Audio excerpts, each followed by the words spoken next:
welcome to Studio Wesley Live. We are here after taking a bit of a break during the summer, and we are now getting ready for the fall, and we're here for an incredible night. I'm so excited. Allison, how are you doing this evening? You know, I'm good. I'm a bit tired. I think I said that in the last Studio Wesley Live too. It's been a long weekend, but I'm excited for tonight and all the things that are happening. Gosh, tonight's going to be awesome. I am super, super stoked. Just before we get into all the really cool stuff that we're going to talk about tonight, just to let you know, we are getting ready for the fall. And so we will be doing more Studio Wesley Live events and beginning new programming for Studio Wesley and the Wellness Project. And got a couple podcasts that are going to be coming out. And so just stay tuned. Make sure that you're following us on Facebook and on Instagram. You can follow us on Twitter. That's a different kind of audience, but you can definitely follow us on Twitter. We're also there as well. And before we get started, Allison, I feel like people should meet your new tortoise. I feel like that would be. I think so. I think that would be therapeutic. If people could see your new tortoise. Okay, he's still getting to know me, but here he is. He's a little guy. And what is his name? Sirius, like from Harry Potter, Sirius Black. So that's great. Got a little calcium powder on his mouth, so he's just kind of chilling. But there he is. Oh, super cool. Well, friends, tonight I am super stoked and excited.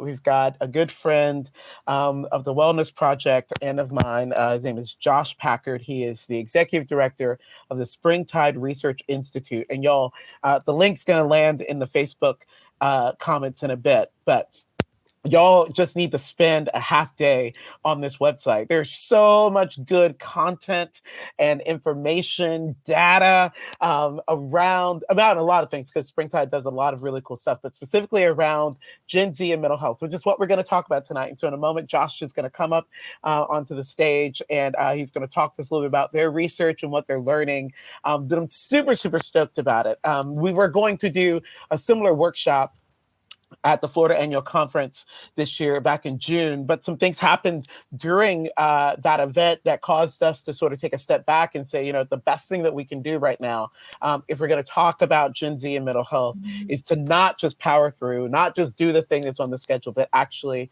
hold some space, because there are some pretty traumatic things that happened at that event. And so that's what we did. We pulled back, and Josh was really, really gracious to join us at a later date. And so that's what we're doing tonight. And so he's going to come up in just a second. But what I want to invite you to do, if you're watching us live on Facebook, we invite you, if you've got any questions that you might want us to ask Josh, go ahead and put it in the comments on Facebook, and we would love to get those questions out to him. And so if you're watching live, you can also send me a text or message us in any of the ways that you might think you can, because we definitely want to get those questions to him.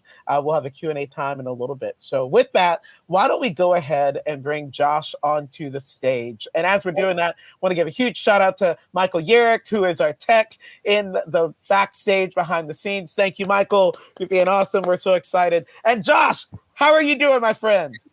I'm doing great. I have no idea if I'm going to be able to match this level of energy. It's just but I'm going to give it my best shot, man. Oh, you're already here, man, and you're in Denver, so you're fine. You're in a cool city. It's all gonna come through. I just need to tell you guys, Josh is one of the smartest people I have ever met, and every single person at Springtide, it's just been so cool to work with. Just the different things that we've been able to partner on in the last few months. It's just been a really cool thrill, and so we're excited. Allison, you got anything you want to say before we jump off stage and let Josh take it away? I mean, this has been a work in progress for a little while, so I'm excited to kind of just hear what he has to say. I did a little digging on the Springtide website just to see what all is out there, so I'm excited to see where this leads based off of kind of what I've seen before. Awesome. Well, Josh, it's all yours, my dude. All right. Good. I'm ready to go. I got the stage. Derrick told me I had this for about 2 or 3 hours here tonight, so I'm really, really thrilled about that. No, I'm kidding. I'm going to talk for about 20 minutes or so, and then we'll come back and do some Q&A. So please do, if you have questions or comments, if you have any just thoughts about Gen Z and mental health, and you want to drop those over into the comment section, it'd be great. We'll be happy to engage with those. We've left plenty of time for that kind of stuff. I'm Josh Packard. I'm the executive director of Springtide. I was a sociology professor for a very long time. Well, very long for me. It was like 15 years. It's about as long as I do anything. And then I got a chance to come over to Springtide and run a research institute where all we do is focus on 13 to 25-year-olds and how they make meaning and pursue the divine or the sacred, find purpose in their lives. And it's been a real joy to do that. We've only been around for a few years, so it's probably worth starting with just a little bit about what sort of our mission is and what drives us and how we do the work that we do. Thank you so much. That's perfect timing on the slide there. At Springtide, we believe no young person should have to navigate life's most important questions alone. So we conduct actionable research to reflect the inner and outer lives of 13 to 25-year-olds in order to help those who care about young people care better. So you'll see everything that we do is 13 to 25-year-olds. We have what is essentially the largest, not essentially, it is the largest data set in the country about 13 to 25-year-olds religious and spiritual lives. We've done about 30,000 surveys or so over the last few years, and 320 or 340 interviews, which is, if you've ever tried to get a teenager on the phone to talk to you for any length of time, you know that it's the interviews that are far more impressive than the 30,000 surveys.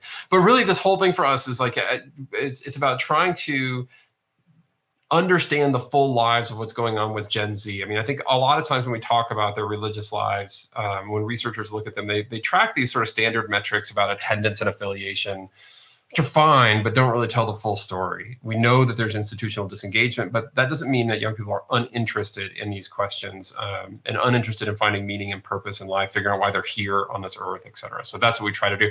Well, the one thing we say all the time at Springtide is that as a research institute, we don't want to be interesting. We want to be useful.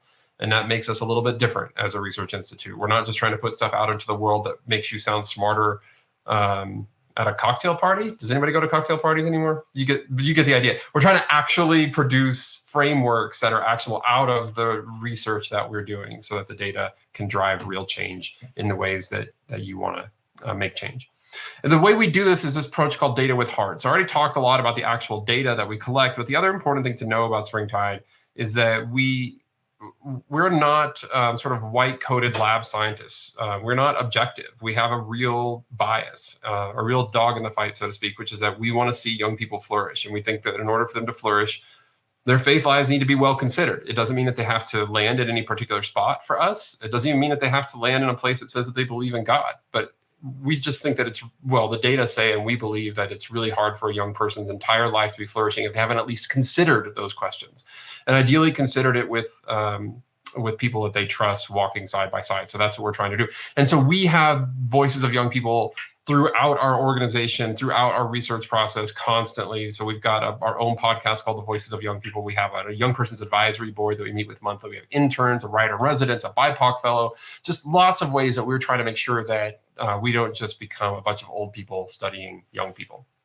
And clearly, one of the things that's been happening over the last 5-7 years or so with Gen Z, especially, and it's been accelerated by the pandemic, but not started by the pandemic, is this crisis around mental health. Here's a headline from HSS, the U.S. Surgeon General issuing an advisory on youth mental health. There's been headlines in places like the New York Times calling it a mental health crisis. A whole bunch of acronyms here, AAP, AAC, AP. It's the American Academy of Pediatrics, the American Academy of Child and Adolescent Psychiatry and Child Hospital Association are calling it a national emergency about child and adolescent mental health. In fact, when we look at our own data at Springtide, we see something very similar. We've done this 3-year, right at the beginning of the pandemic, after year 1 and after year 2.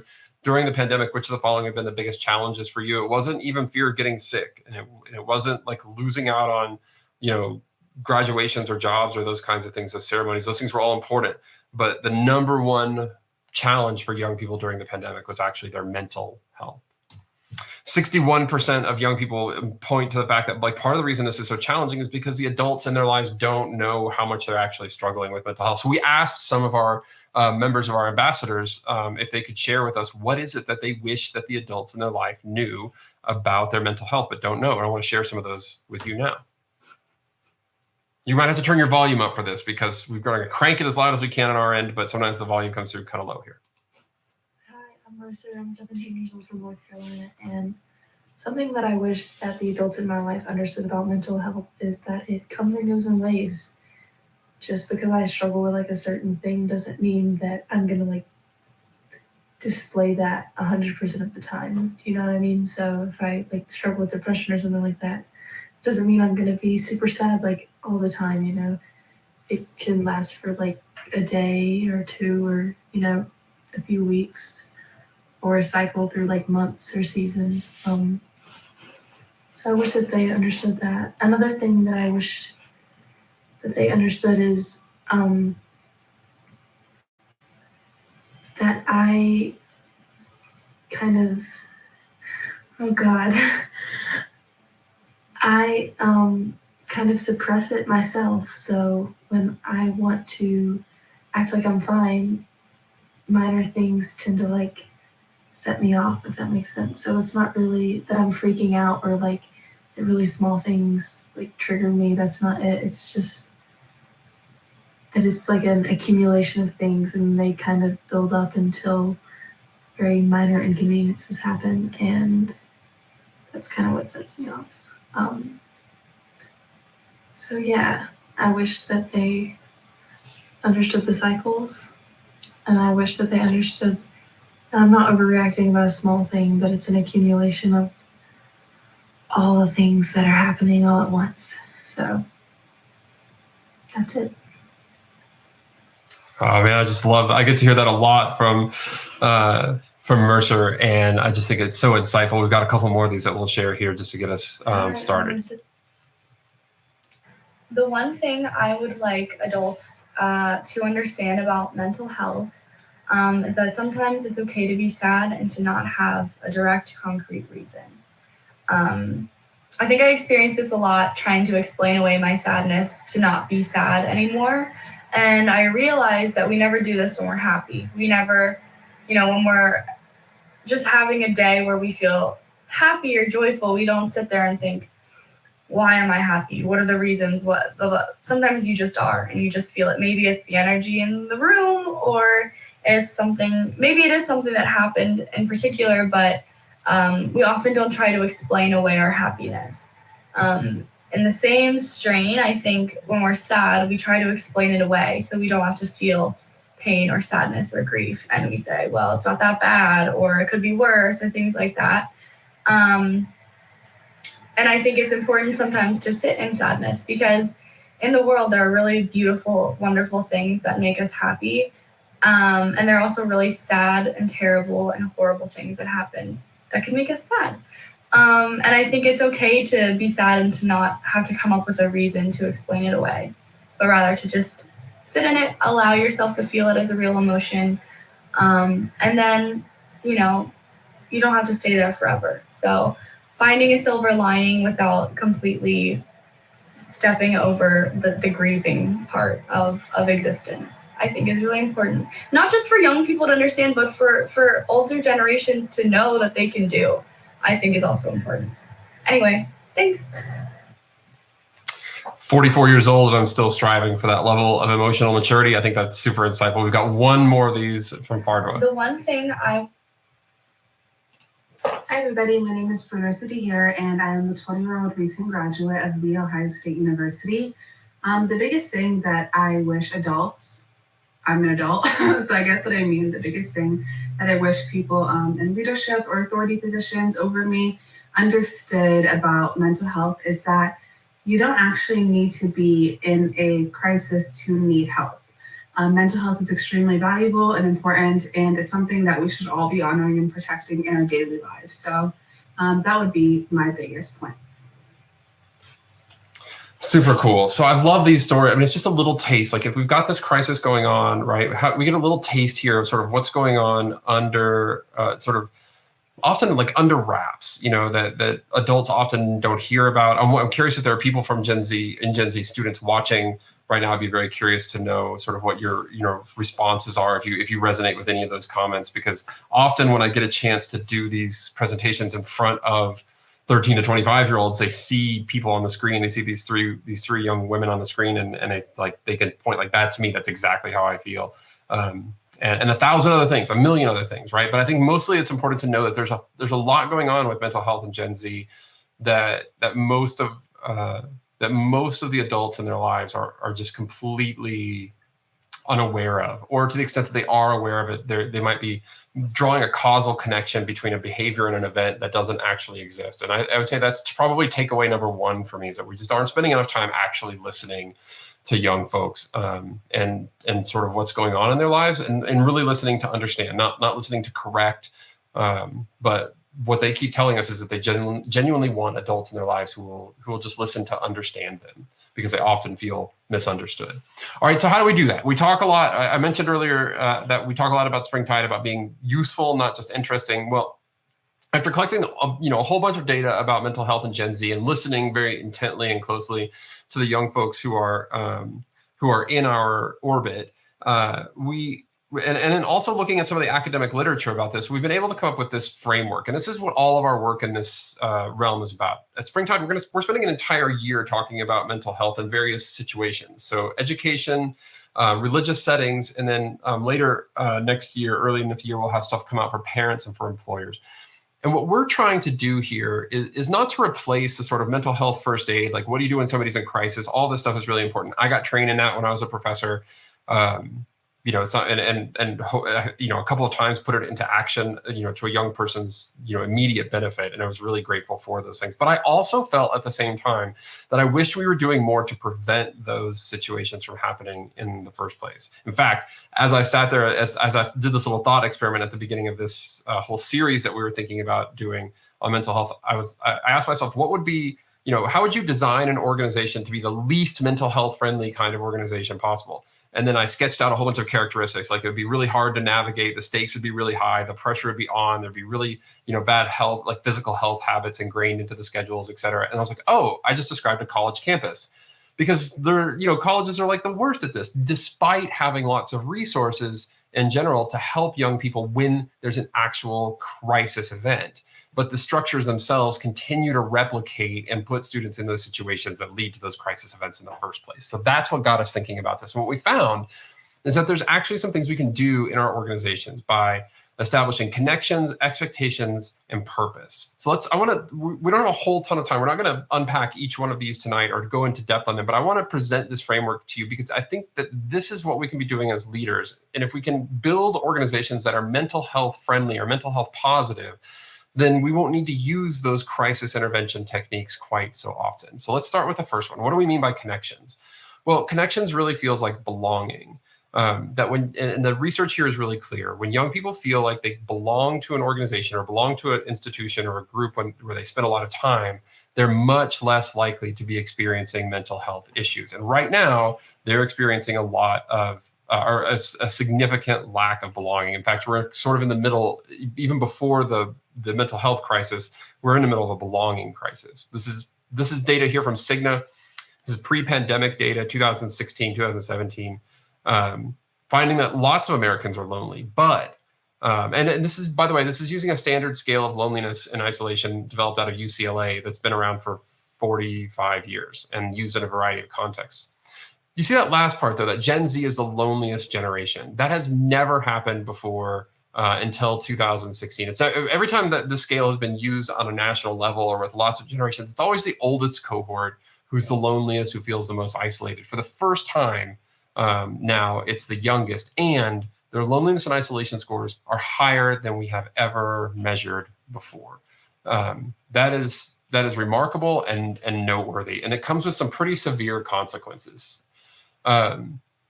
It leads to significantly more stress. Cigna's own data here show that it's linked to the effects of severe isolation are the same as smoking 15 cigarettes a day in terms of your mortality. And of course, there's obvious researchers have been shown for a long time. There's obvious consequences and links here between mental health and loneliness, mental health issues with loneliness, or even depression and loneliness, suicidal ideation and loneliness. It's also really critical to understand this belonging component in terms of how we think about just our entire humanity. Varun Soni, the Dean of Religious Life at USC, wrote this op-ed and said, whereas students used to ask, how should I live? They are now more likely to ask, why should I live? Where they used to talk about hope and meaning, now they grapple with hopelessness and meaninglessness. I never got the questions in my first 5 years at USC that I now get almost daily. How do I make friends? Students may have thousands of friends online, but few in real life. They may be experts at talking with their thumbs, but not so much with their tongues. As a result, many feel as though they don't have a tribe or a sense of belonging. They feel disconnected from what it means to be human. And I think that that's really the critical thing. Like this belonging, it's not just, we're not just talking about mental health, although mental health is like, that's worthy enough of talking about on its own. But we're talking about what, like when we're talking about mental health, especially in the intersection of belonging, we're talking about this core component of what it means to be a created creation on this planet. And what is, how do you live your life with that? And we've sort of fallen into this trap in America largely into thinking that we are individuals walking around, and that is true. And also there's this other part, which is that we are individuals embedded in communities and groups. And we really don't know who we are until we figure that out around other people. And so figuring out what's your purpose in life without others is almost impossible. The second piece, if the first part is about belonging, well, then expectations is really about alignment. And what I mean by alignment is that we have to have organizations make expectations to the young people who are in them very clear. And some places that's very natural and easy, like schools, you're there to get good grades, right? But when we talk about alignment, what I mean is that we have to have those expectations and then align the tools that young people have to meet those expectations. Too often in our organizations, we have an expectation and then a set of tools that doesn't actually allow you to meet those expectations. So you've got really a lot of pressure here to get good grades, but not a lot of tutors or academic support for people who are, experiencing some learning disability, or even if they're just struggling with this particular concept, maybe they're not on demand, maybe these things are legacies. I think about the church culture that I grew up in the 1990s, there was this really clear misalignment where it was like, we want you, we want you to be a full child of God. And when it came to issues like sex and sexuality, there was this like, we're not going to talk about it. And to the extent that we are going to talk about it, it was abstinence only. And like these two things just my flourishing. And then the talk, like it's this notion that nobody will ever have sex until they're married was like not the alignment of a good theological tool to the expectation that was being put in front of us. And what's really interesting about Gen Z is they tell us all the time that when you can get really high, or like you can have extremely high expectations for them that they'll meet if you give them the tools. But when you set the bar low and don't have tools, they won't even meet the low expectations. They just disengage with you entirely. So it's really important that we make sure that what we're expecting them to do or asking of them is being supported along the way in the kinds of supports that they actually need, not the kinds of supports that we are guessing at what they might need. I want to share with you this one quote. It's kind of long, so I'm just going to read it, but I think it sums us up so well from Lana. She's 22. She says, in my university context, performative mental health resources, which hold on to that phrase for a second, especially those that aren't long-term, do more harm than good. So bringing dogs in to pet at the library common floor during finals does not address the core element of why students have an uptick in hotline calls and stress and anxiety, like crippling anxiety during finals and the 2 weeks leading up to them. Therapy dogs aren't going to solve that. Instead, we need consistent mental health resources that address how academia is structured to make students stressed. They do all of this as a performative measure to show that the school thinks and cares about mental health, to show that the school thinks and cares about mental health. And to some extent, I know the people who organize it and I really appreciate it. Like I would rather they do that than not do it. And the dogs are really cute, but I would really, really urge them to think more long-term and less performative, because what those little bouts of mental health resources look like to me is inconsistency. It's inconsistent. And frankly, it's doing more for the university's image than the well-being of their students. I think it's a reactive measure. I'm like, oh, A for effort, but D for motivation, and probably less for impact. See what I'm saying? Like they're giving students the wrong tools to meet these really high expectations that are there during finals week. Are the dogs helpful? Sure, they're helpful. Are they helpful enough? No, they're not. And Lana's mic drop there, A for effort, D for motivation, and less for impact, I think sort of sums up how Gen Z feels when you give them tools that you tell them like these tools will work for you to meet these expectations. But when they're the wrong tools, they sort of like peace out, like we're done. I'm not trusting you anymore. And part of the reason why this has such a dramatic effect on mental health for students who are not quite as emotionally self-aware as Lana is because then what happens is that they internalize this. They think to themselves, oh my goodness, like I'm super stressed to the point that I almost can't do anything and my anxiety is crippling. And I've been told that these dogs are supposed to help fix that, and yet it doesn't help fix it. So whose fault is that? That's my fault, because the people who I've been told to trust and who I'm supposed to trust have told me that that is supposed to work for me. In a religious context, we had a member of our ambassadors program tell us, I was struggling with some mental health issues, and I took them to my youth director, and my youth director said, pray about them and they'll go away. And then I prayed about them and they didn't go away. And then I was left in this position where not only did my mental health suck, but now my faith life sucked too.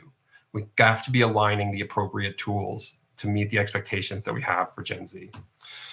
Lastly, in our organizations, we need to connect young people to a sense of purpose. And a purpose is about being a part of something bigger than yourself. This can often take the form of religion. And the thing, but it doesn't have to take the form of religion. It could be just, contributing to a cause, but we have to get young people to understand that they are connected to things beyond their experience. The research is really clear that we can support mental health in significant ways by doing this. And when it comes to religion specifically, look, the data have been clear here for a long time. This is Gallup summing up all of the research that they've done about religion and health and well-being over the last 30, 40 years. And religion, spoiler alert, is good for you.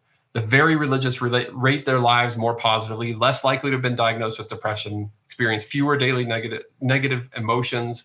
They make better health choices. 67% of those who attend weekly are satisfied with their personal lives. I love this bottom line. They're like, let's just cut to the chase, right? In fact, they're more likely to be very satisfied with their lives than those who make $100,000 or more in annual household income. This is true for young folks as well from our own research. Young people who tell us I'm flourishing a lot, there's like a 20-point disparity on all these issues between the very religious and the not religious.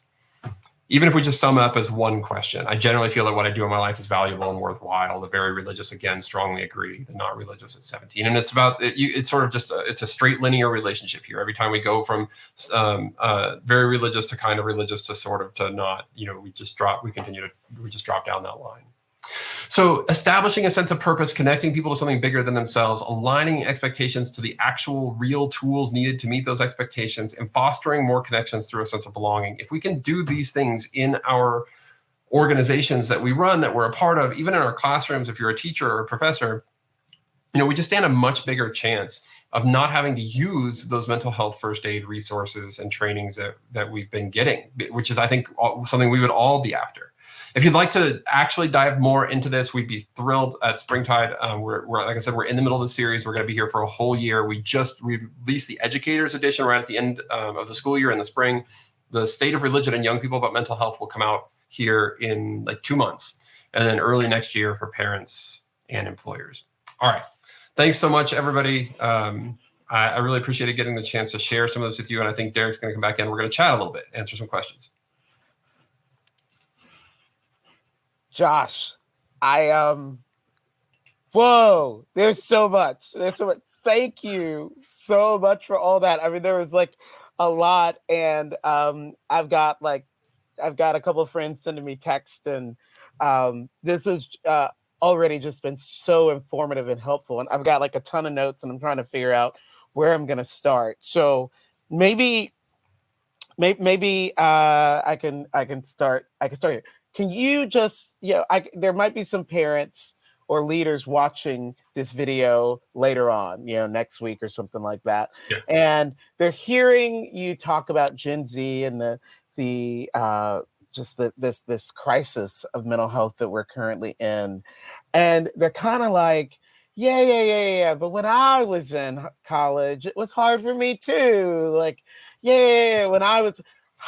What do you say to the person? And then I'm making a voice, so let me back up and say, for some people, it's just really hard to sort of get outside of our own experience, right? And to begin to think about what it might be like to be a Gen Z person right now.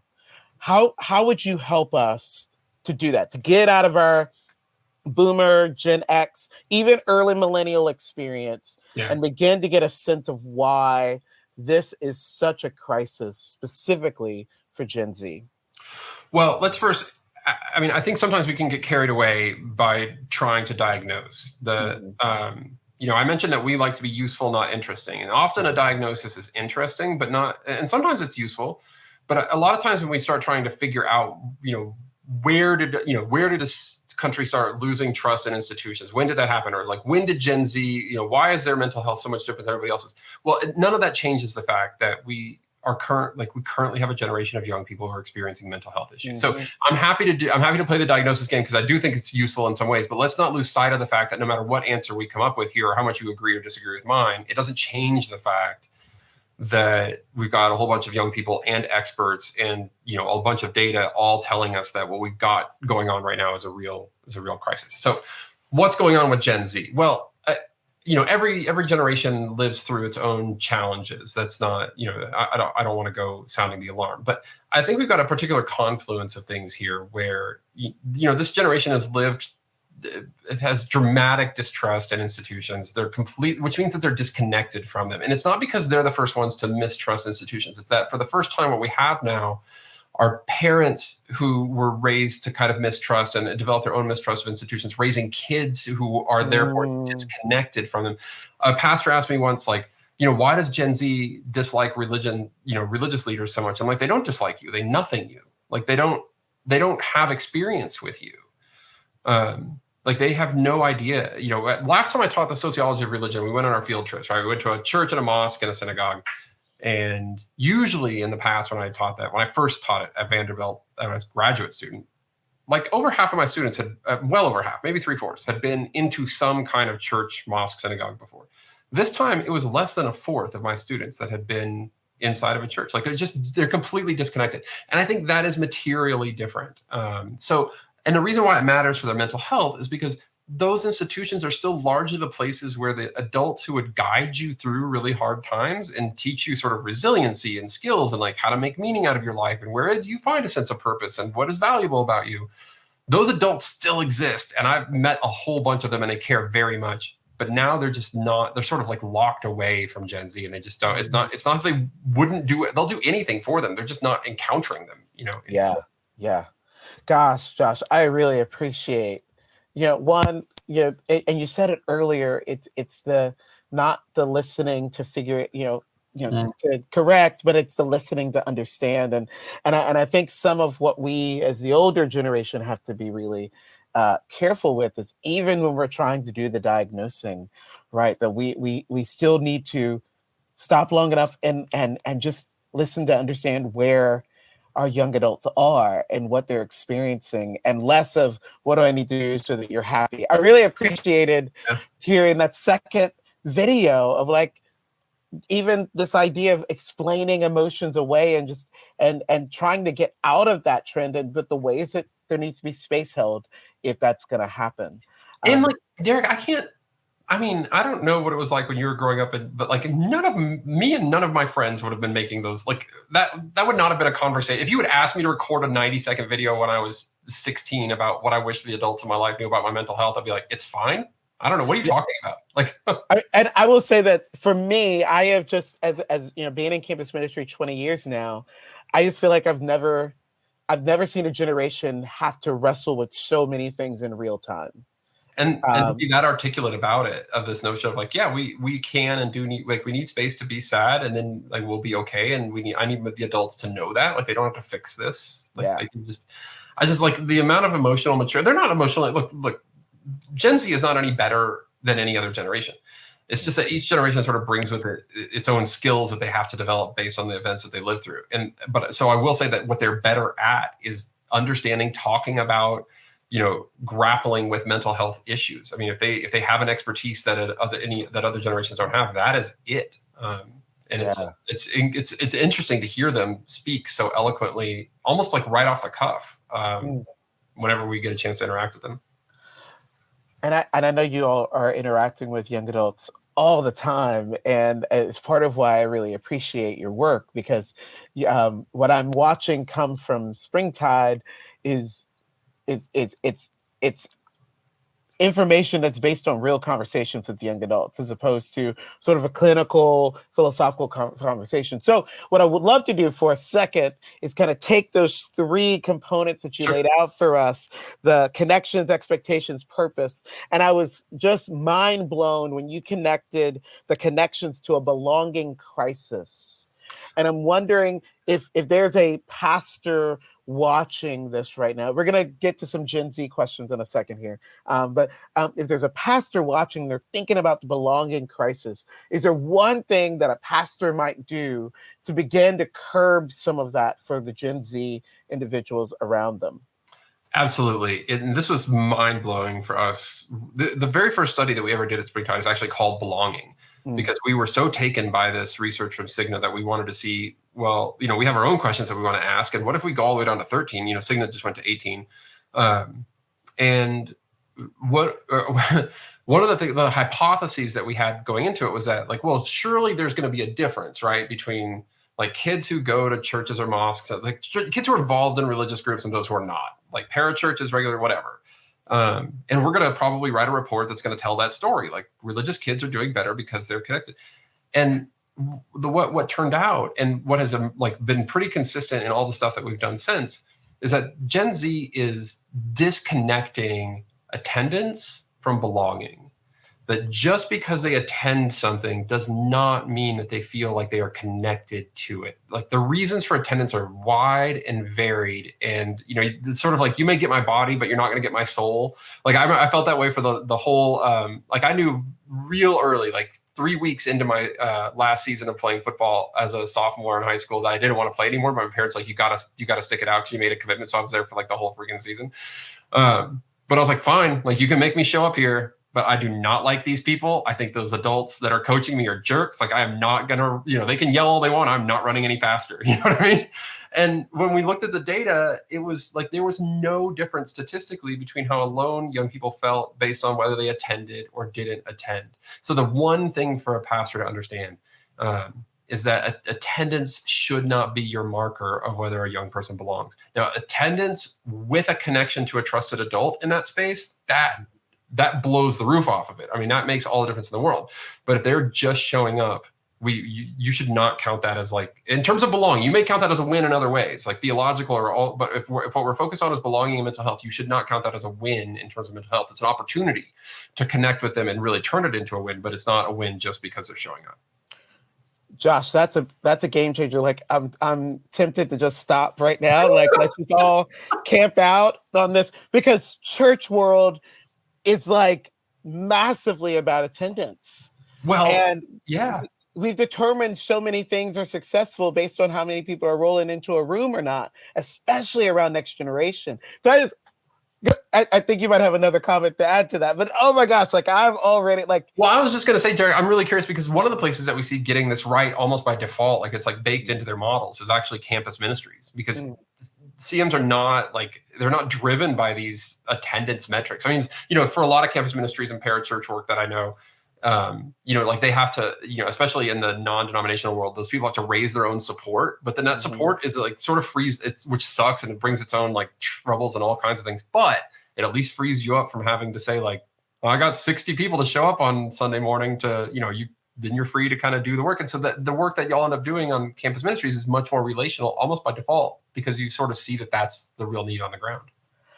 I hope that's true for someone, some minister out there, because I'll just say that even in a mainline tradition that is super supportive of our work, and many of my colleagues, the question that people are asking is, how many students are you reaching? Yeah. And unfortunately, I don't get the sense that they view the number of coffee meetings we have with them as reaching.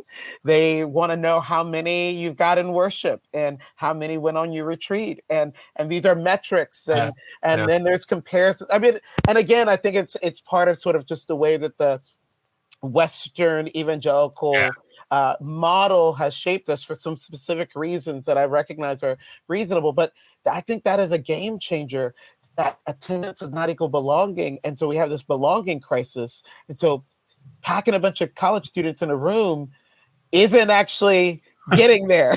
And so not that it's not a part of it, but it's not getting there. So go ahead. Yeah, it's the other thing I think is really useful into this conversation. I was talking with some campus ministers here locally, actually, and they were saying how they, they're like, we used to have this strategy where we throw a big party. At the beginning of the year, we get to meet everybody, and then we'd follow up with them throughout the year and you deepen those relationships. And I was like, yeah, that's what it was when I was in college. Like, that was amazing. It worked well for me.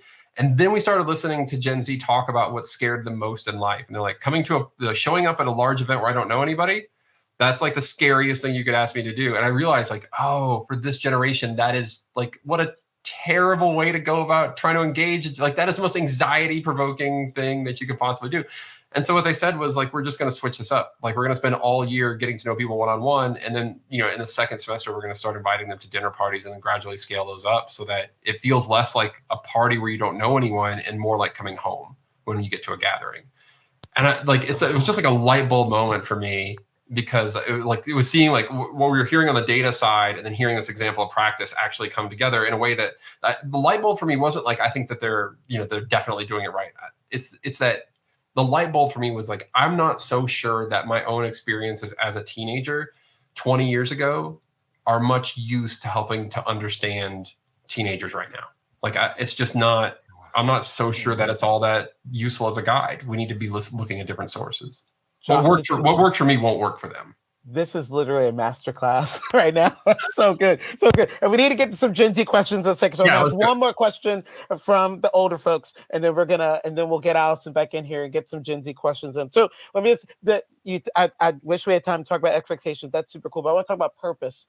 And I want to invite you to reflect quickly. How might a parent of a college student or a parent of even a younger person, 14, how might a parent come alongside their young person in helping them think about purpose? Like what's one thing a parent might do to support that part of this sort of these three components? Yeah. Well, I think we can actually, oh gosh, look at this. This is a very violent metaphor. Kill two birds with one stone. Okay, come on. We're okay. Parents are terrified of what their kids are doing on social media and often don't understand it. Mm-hmm. And as a young person told me once, they said, so many adults in my life just don't think that social media is important. But here's the thing. When they dismiss my online life, they disqualify themselves from the conversation of my life, which I was like, whoa, that was such a big, moment. But she's right. Like, she's like, not everything we do online is important, but a lot of what we do online is really important. And so I think what's one thing that parents can do? Well, look, you can start to engage their social media lives, which are absolutely essential to them, and challenge them. Like, let's see if we can find 1, 2, 3 accounts to follow that you think might be like a career that you would want, or, that's like from an industry that you're interested in, or even an issue or a cause that you believe in strongly, or who are 3 to 5 people who are currently on folks that you follow that embody that already. You can open up a conversation that way, because really what we're trying, look, what they say at 14 or 15 about what they want to be when they grow up, even what causes they care about, even what they believe in God, it is not what they're going to say at 25, 26. Come on. Yeah. You know what I mean? Like, yeah, that's the whole nature of being a teenager is change. So you're not trying to get them to a right answer in that exercise as much as you are trying to be a part of the conversation that they're having. And if they're not having it, then helping them to open up to think about a conversation about, look, what does it mean? Is it an existential threat to your world that the climate is changing? Do you care about that in a way that you want to do something about it? Is that an issue or a cause that matters to you? And like begin to explore what is it, because it's not so much that you're getting them to explore that issue. It's that you're getting them to understand, what does it mean for me to care about something outside of me? Yeah. And that's just brain development, child development, like all these things, they're not going to do that on their own. They need adults there to do that. Their parents are really important. We don't have enough time, Josh. Let's get Allison back on the stage, and let's focus on Gen Z and get some of those questions. Allison, I don't know if you picked up any questions from the audience or anybody else, or maybe you've got some questions for Josh. But I passed the mic on to you, my friend. Yeah. If Sirius has any, we'll take questions from the tortoise too. Oh yeah. Well, he's actually sleeping for the night, so okay. He'll questions words. His question will have to come later for sure.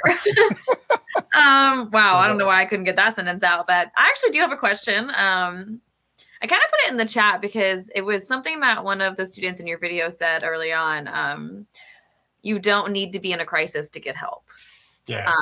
And that statement in itself is just so powerful, because I think that there's this idea behind mental health that like we don't open up these conversations because you tell someone you're going to therapy or you're seeing a counselor or you're going to some group or, you know, you're learning more about your mental health, how to better your mental health. And it's this like, there's this like fear of like that person's immediate reaction is going to be, well, you know, are you okay? What can I do? But like in a way that's like, this is a crisis, not like I'm just trying to get ahead of things.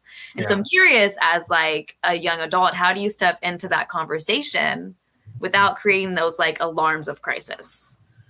Oh, that's a really good question. I think a lot of this is about education, right? Like it's about, and unfortunately, it's going to be like young people educating the adults in their lives about like there are all these kinds of like emerging non-clinical responses to mental health. I mean, there's, you know, like Headspace. There's some really great, actually religious-based one. There's one in the Catholic world called Hallow, which is like, they're sort of like in this pseudo mental health. I mean, nobody's diagnosing you. They're not even connected. You know, obviously there are apps that can connect you with mental health professionals. That's not what I'm talking about.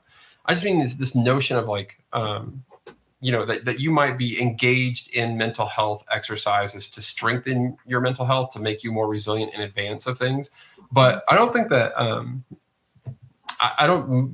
not sure that a lot of the adults in young people's lives understand that they sort of see them as your responses to an action. So the more that young people can do to let their parents, let their adults, let the other people in their life, so even to let their bosses know. I mean, Gen Z is just getting into the workforce, and one of the things we see them saying is like, hey, you know, like my mental health, I know from experience that my mental health is a lot better if I can take 2 15-minute breaks from meditation throughout the day. Can we work out a space or a time to do that?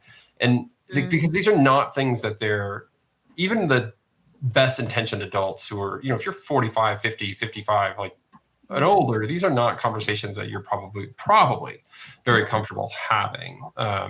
And even if you're willing to have them, you probably don't know the terms on which to engage them. And so I would say, you know, the more proactive that we can be about those things, and you know, even just in that little video, the way that woman said it, like, you don't have to be in a crisis, you know, you don't have to be overweight to go to the gym, right? Like, we can work on our physical health, and we do all the time.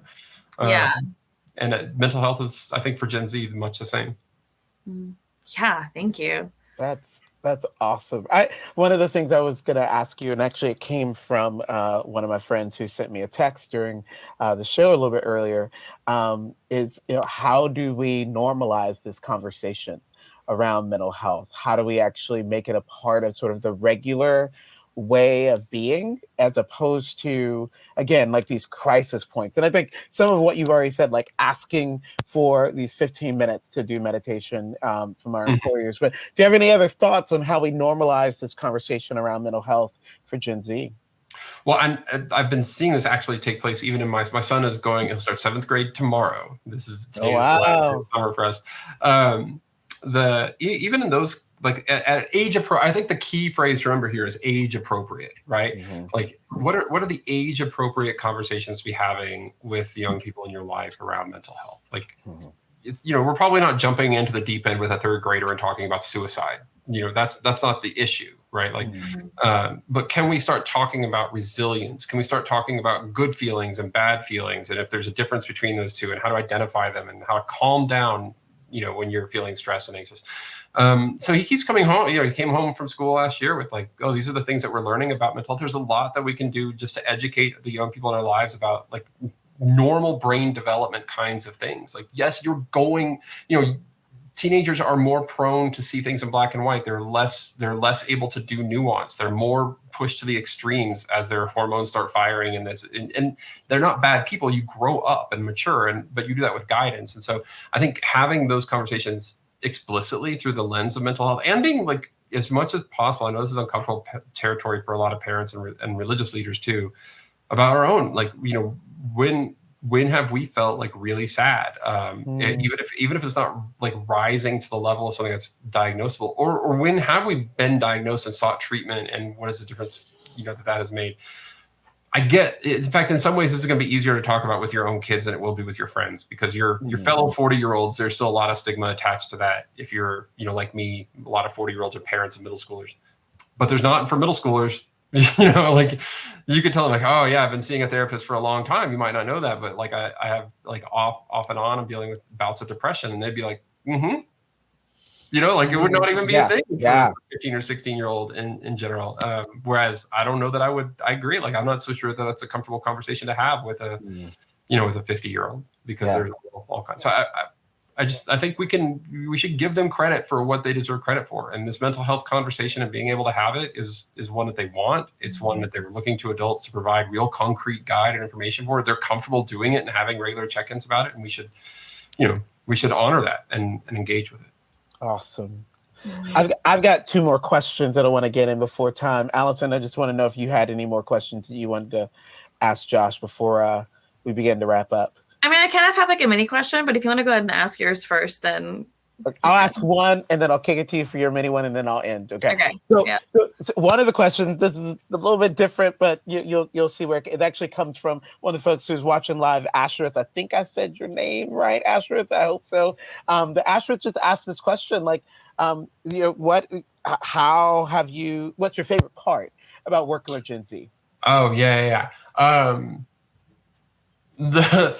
I don't know how you would. I don't know necessarily how we would characterize all the different generations. But the thing I find in terms of like, are they deconstructing everything, tearing it down? I find Gen Z to be builders of things so far. Like, if they don't trust institutions to provide all the solutions, so they're going to go out and build the solutions that they need for them and their friends, which I find to be incredibly hopeful, really. And I find, and at the same time, I find their engagement with the broader world to be just so fascinating. I was explaining to somebody the other day. I was like, it's like in real life, they're growing up slower than any generation. They get married later, they have kids later, they engage in less sort of like normal but destructive behaviors like drug use and alcohol use and stuff like that. All that is happening later and later and later and later. They have a hard time. They'll tell you this too, but certainly their employers will tell you they have a hard time like looking customers in the eye and shaking hands and doing math in public. Like, that's a challenge. But online, they're growing up faster than any generation has ever grown up. Like, I couldn't tell you, like, your average 16-year-old can tell you more about Ukraine than I could have told you about literally any place in the world when I was 16, besides Dallas, Texas, where I lived. And so it's this simultaneous, like, I think that is particularly fascinating about Gen Z, like growing up slow in real life and ultra fast online, and how they reconcile and make sense of all that is super interesting. Incredible answer. Allison, go ahead with your half question. Yeah, you know what? I got so into that question that I don't know if I entirely remember what my question was. Oh, I got it. So I don't know if it's a mini question because it gets a little more specific every time I think about how I'm going to ask it. So I'll try my best to make it mini. But I'm curious, kind of one of the things you mentioned was Gen Z not wanting to go to big gatherings, like how scary that is. And I understand that. You said that, and I was like, yes, I get that. I will not go to any big gathering unless I know someone, Sure. Unless it's like a close friend who's going to who knows the people. Like, I won't even go on a whim with them unless they know it. So I'm just curious, like, how do you make those connections of like one-on-ones without that gathering? This is Allison, I think this is the $1 million question. You might actually, y'all probably have a better answer for this than I do. The best thing that because y'all do it at the local ministry level, the best thing that we've seen from the big data set is that, when Gen Z is doing the things that they care about, like this comes out of some of the stuff we were doing around protests, where like a tremendous number of Gen Z was engaging in protest as a spiritual act, especially around Black Lives Matter and the women's marches and other environmental marches and things like that. I kept saying, like, when they're doing those things and they look to their left and they look to their right, do they see you there with them?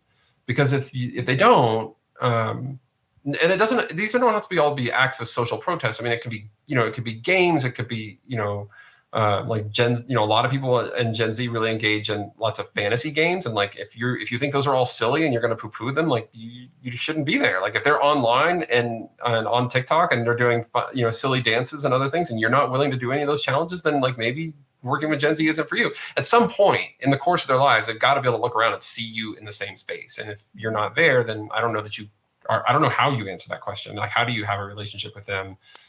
The way I used to explain it to my students in sociology when we were doing research, I'm like, if you are not just like intrinsically interested in the person sitting across the table from you in this interview, then you probably shouldn't be a sociologist. And I sort of feel the same way about youth ministry. Like, if you are not just fascinated by the lives of teenagers and willing to do the things that they do. Like I'm not willing to do. That's why I'm not a youth minister, right? That's just not my calling in life. But I think I don't know how else you do it, because it's not like they're not like in a place because of these institutional, disconnections. It's not like they're all just showing up in one spot, like milling around waiting for adults to show up and, do something with them. Josh, you've literally given us a masterclass tonight, and just so much to think about in creating mental health friendly spaces for Gen Z. So let me ask you this question. I think I kind of have a clue of like which direction you'll take, but I'm curious, where's the hope? Where's the hope in this conversation around mental health and Gen Z? Well, the hope is the same place that we've been seeing hope for the entire. I mean, really, in many cases, in many ways, this is why we started Springtide. Is that we kept consistently seeing this gap, or I kept consistently seeing this gap. When I was a professor, I had a chance to. I wrote some books and did some research and had a chance to go around and talk to some people, gatherings and groups and stuff like that. And what I kept seeing was like all of these adults who were like, we will do anything for young people if they'll just walk into the door of our congregation, or into the metaphorical door or threshold of our campus ministry or whatever. We'll give them everything. And we've got all these kids and young people and young adults who are saying like, I need guidance, I need adults in my life, I need trusted figures that have been through this before who can help to guide me. I'll listen to them, I'll take advice. I'm just not going to walk through the threshold of that door, right? That's the only thing I'm not going to do, because I don't know that institute. I don't even know what it looks like in there, literally. And then I've never had an experience there. I've been told bad things about it or whatever. And we just don't think it's the job of the teenager to make that trip, right? It's the adult's job to make that trip. But what I'm so heartened by is like, we aren't looking at a situation where it's like, oh, the adults over here in that building, or sitting in that institution, they don't care enough. Like, we need to get new adults in here who care more. That's not true. And we're not looking, at a bunch of young people saying like, I wish the adults would just leave me alone. I don't need them and don't care about them. We've got genuine desire on both sides. This is not like, moving mountains. This is about making a few small changes to be more relational and maybe just a little bit less program driven or institution driven. And so that gives me hope. This is a very doable thing, to help young people's mental health and to help their faith and spiritual lives in general. Josh Packard, you've just been a gift tonight. Oh, it's been a pleasure to be here. I really appreciate it. Oh my gosh. Thank you so much for everything that you shared. We're going to put lots of information about Springtide in our socials. Make sure you all are able to connect with Josh. And as we're closing up, Josh, thank you so much for joining us tonight. Just really, really grateful for you and cheering for your son going into grade. Yes. Awesome. Thanks, Josh, so much. Appreciate it, man. Yeah, thanks everybody. Awesome. Allison, oh my gosh. I'm gonna go back and watch this. For sure. There were so many. I have like a notepad, and when we were backstage, I was just writing things down that I want to go back and listen to again. Like, I lived it, and I need to go back and watch it. Definitely. Oh man! And so we really are. We're going to put info about Springtide and just the research they're doing, and the information they're putting out into the world. We're definitely going to make sure that you see that through our channels of the Wellness Project and Studio Wesley. So stay tuned for that.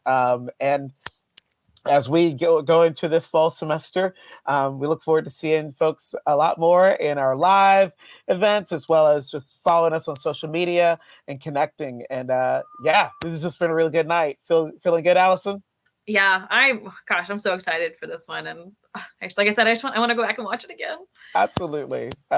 Well, friend, thank you so much for joining me tonight. Thank you, Josh, for joining us. Mm-hmm. Thank you, Michael, for being tech in the background, making everything happen. And friends, we just hope that you have a great evening, and join us next time for our next episode of Studio Wesley Live. See you, friends.